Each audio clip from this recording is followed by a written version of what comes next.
ನಮಸ್ಕಾರ, welcome to another one vlog. ಇವತ್ತು ಸಾಯಂಕಾಲದಿಂದ ವ್ಲಾಗನ್ನು ಸ್ಟಾರ್ಟ್ ಮಾಡ್ತಾ ಇದ್ದೀನಿ. ಇವಾಗ ಸಾಯಂಕಾಲ ಮಳೆ ಬೇರೆ ಬರ್ತಾ ಇತ್ತು, ಹಾಗಾಗಿ ಏನಾದರೂ ಸ್ನ್ಯಾಕ್ಸ್ ಮಾಡ್ಕೊಂಡು ತಿನ್ನೋಣ ಅಂತ ಅನ್ನಿಸ್ತಿತ್ತು. ಹಾಗೆ ಹೊರಗಡೆ ಹೋಗಿ ತಿನ್ನೋದಕ್ಕಂತೂ ಆಗೋದಿಲ್ಲ, ಯಾಕಂದರೆ ಮಳೆ ಬೇರೆ ಬರ್ತಾ ಇತ್ತಲ್ಲ. ಹೊರಗಡೆ ಫುಡ್ ಯಾಕೋ ಅಷ್ಟೊಂದು ಸೇಫ್ ಅಂತಲೂ ಅನಿಸೋದಿಲ್ಲ, ಯಾಕಂದರೆ ಇನ್ಸ್ಟಾಗ್ರಾಮ್ನಲ್ಲಿ ಅಲ್ಲಿ ಎಲ್ಲ ಪೋಸ್ಟ್ಗಳನ್ನೆಲ್ಲ ನೋಡ್ತಾ ಇರ್ತೀವಲ್ಲ. ಇತ್ತೀಚೆಗಂತೂ ತುಂಬಾ ಹೈಜೀನ್ ಮೇಂಟೈನ್ ಮಾಡೋದಿಲ್ಲ ಹೊರಗಡೆ ಹೋದಾಗೆಲ್ಲ.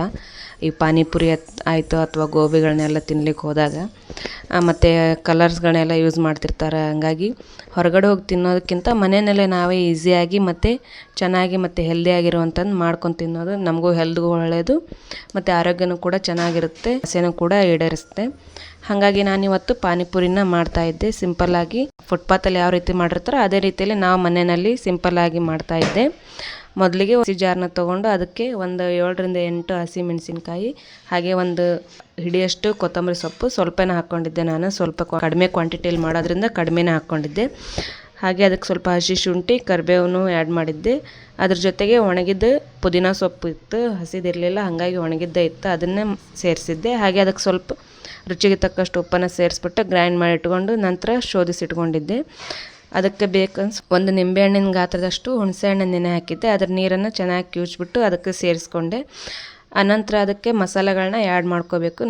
ಆಮ್ಚೂರ್ ಪೌಡ್ರನ್ನಾದರೂ ಹಾಕೋಬೋದು ಅಥವಾ ಚಾಟ್ ಮಸಾಲನಾದರೂ ಹಾಕೋಬೋದು. ಹಾಗೆ ಅದ್ರ ಜೊತೆಗೆ ಪಾನಿಪುರಿ ಮಸಾಲನ ಸ್ವಲ್ಪ ಆ್ಯಡ್ ಮಾಡಿಕೊಂಡ್ರೆ ಸ್ವಲ್ಪ ಪಾನಿಪುರಿ ಫ್ಲೇವರ್ ಕೊಡುತ್ತೆ, ಹಾಗಾಗಿ ಅದನ್ನು ಕೂಡ ಮಿಕ್ಸ್ ಮಾಡಿ ಇಟ್ಕೊಂಡೆ. ಈಗ ಒಂದು ಸೈಡಲ್ಲಿ ಪಾನಿ ರೆಡಿಯಾಗಿ ಹೋಗಿತ್ತು. ಹಾಗೆ ಒಂದು ಕಡೆ ಆಲೂಗಡ್ಡೆನೂ ಕೂಡ ಬೇಯಿಸ್ಲಿಕ್ಕೆ ಇಟ್ಕೊಂಡಿದ್ದೆ. ಅದು ಕೂಡ ಬೆಂದು ಸ್ವಲ್ಪ ಕುಕ್ಕರ್ ಕೂಲಾಗಲಿ ಅಂತ ಬಿಟ್ಟಿದ್ದೆ. ಅದನ್ನು ಕೂಡ ತೆಗೆದಿಟ್ಕೊಂಡು ಸಿಪ್ಪೆನೆಲ್ಲ ತೆಗೆದು ಅದಕ್ಕೆ ಸ್ಮ್ಯಾಶ್ ಮಾಡಿಕೊಂಡು ಒಂದು ಉಳ್ಳಾಗಡ್ಡಿ ಕಟ್ ಮಾಡಿ ಇಟ್ಕೊಂಡಿದ್ದೆ. ಅದನ್ನು ಸೇರಿಸ್ಕೊಂಡು ಸ್ವಲ್ಪ ಉಪ್ಪು ಹಾಗೆ ಸ್ವಲ್ಪ ಖಾರನ ಹಾಕ್ಕೊಂಡಿದ್ದೆ ರುಚಿಗಿರಲಿ ಅಂಥೇಳಿ. ಎರಡನ್ನು ಸೇರಿಸಿ ಚೆನ್ನಾಗಿ ಮಿಕ್ಸ್ ಮಾಡಿಟ್ಕೊಂಡು ಮಸಾಲನೂ ಕೂಡ ರೆಡಿ ಮಾಡಿಕೊಂಡೆ ಮತ್ತು ಫಿಲ್ಲಿಂಗ್ನು ಕೂಡ ರೆಡಿ ಮಾಡಿಟ್ಕೊಂಡಿದ್ದೆ. ಹಾಗೆ ಪುರಿನೂ ಕೂಡ ಮನೆಯಲ್ಲೇ ಕರೆದಿಟ್ಕೊಂಡಿದ್ದೆ ನಾನೇ, ಚೆನ್ನಾಗಾಗಿದ್ದು ಕೂಡ ಪುರಿನೂ. ಹಾಗೆ ಒಂದು ಕಡೆ ಇದನ್ನೆಲ್ಲ ರೆಡಿ ಮಾಡಿ ಇಟ್ಕೊಂಡಿದ್ದೆ. ಇದನ್ನಿಷ್ಟು ರೆಡಿ ಮಾಡೋ ಅಷ್ಟರಲ್ಲಿ 1 hour ಆಗೋಯ್ತು. ಬಟ್ ಟೈಮ್ ಕೊಟ್ಟು ಮಾಡಿದ್ರೆ ನಮಗೆ ಮನೆಯಲ್ಲಿ ಹೆಲ್ದಿ ಆದಂಥ ಫುಡ್ ರೆಡಿ ಆಗೋಗುತ್ತೆ. ಹಾಗೆ ಹೊರಗಡೆ ಹೋಗಿ ಸುಮ್ಮನೆ ತಿನ್ನೋದಕ್ಕಿಂತ, ದುಡ್ಡು ಕೊಟ್ಟು ಆರೋಗ್ಯನ ಹಾಳು ಮಾಡ್ಕೊಳ್ಳೋದಕ್ಕಿಂತ ಮನೆಯಲ್ಲೇ ಈ ರೀತಿಯಾಗಿ ಹೆಲ್ದಿ ಆದಂಥ ಸ್ನ್ಯಾಕ್ಸ್ನು ಕೂಡ ಮಾಡಿ ತಿಂದಂಗೆ ಅನಿಸುತ್ತೆ ಮತ್ತು ಹೆಲ್ತನ್ನು ಮೇಂಟೈನ್ ಮಾಡ್ದಂಗೆ ಆಗುತ್ತೆ.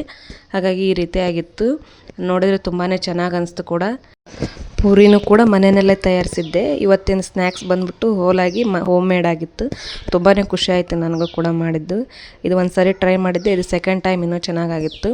ವಿಡಿಯೋ ಹೇಗೆ ಅನ್ನಿಸ್ತು ಅಂತ ಕಮೆಂಟ್ ಮಾಡಿ. ಹಾಗೆ ಇಷ್ಟ ಆದರೆ ಲೈಕ್ ಮಾಡಿ, ಸಬ್ಸ್ಕ್ರೈಬ್ ಮಾಡ್ಕೊಳ್ಳೋದನ್ನು ಮರಿಬೇಡಿ, ಹಾಗೆ ಶೇರ್ ಮಾಡಿ. ನಮಸ್ಕಾರ, ಎಲ್ಲರಿಗೂ ವಿಡಿಯೋ ಇಷ್ಟ ಆಗುತ್ತೆ ಅಂತ ಭಾವಿಸ್ತೀನಿ. ಮತ್ತು ಥ್ಯಾಂಕ್ಸ್ ಫಾರ್ ವಾಚಿಂಗ್. ಮತ್ತೆ ಮುಂದಿನ ವಿಡಿಯೋದಲ್ಲಿ